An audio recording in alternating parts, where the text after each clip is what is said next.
Dolores?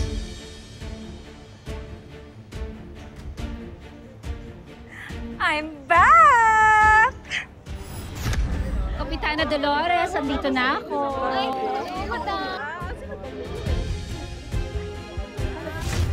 gusto mong kalugin ko pa itong utak mo, ha? Para maalala mo ang dapat mong maalala? Ha? Uulitin ko. Saan nanggaling si Marlene?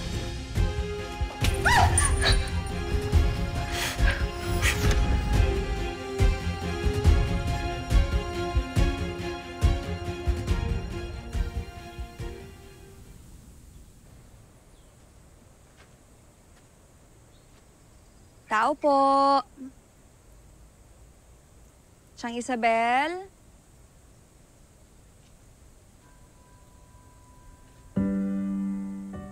Elsie. Long, di ka pa nakakaalis? Hindi pa eh. Ikaw, kamusta? Anong sadya mo dito? Si Mama kasi nagluto ng ulam. Hahatiran ko sana yung mga tiyang mo eh. Kaya lang, wala sila. Ito na, sa'yo na lang. Maraming salamat, Elsie. May problema ba? Oh, wala naman. Masaya lang ako na ginagawa mo na to. Wala lang. Naisip ko lang na habang wala ka, baka sakaling makatulong kung gagawin ko to. Sa kanila. Salamat. Long, ano ba kasi talagang gagawin mo?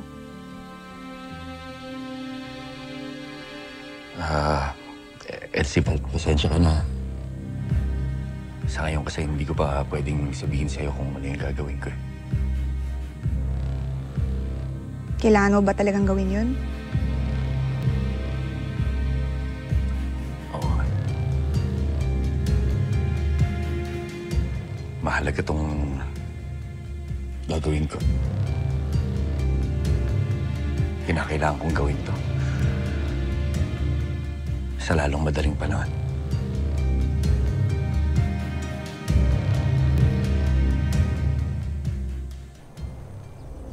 Nagulat ka, no, Madam BFF? Ang saya-saya ko, nakita kita. Ang tagal na kitang gustong puntahan. Kaya lang, ngayon lang ako nakabawi-bawi simula nung umalis ako ng tumahan. Ano nangyari sa'yo, Dolores? Bakit parang nag-iba ang itsura mo kumpara sa dati?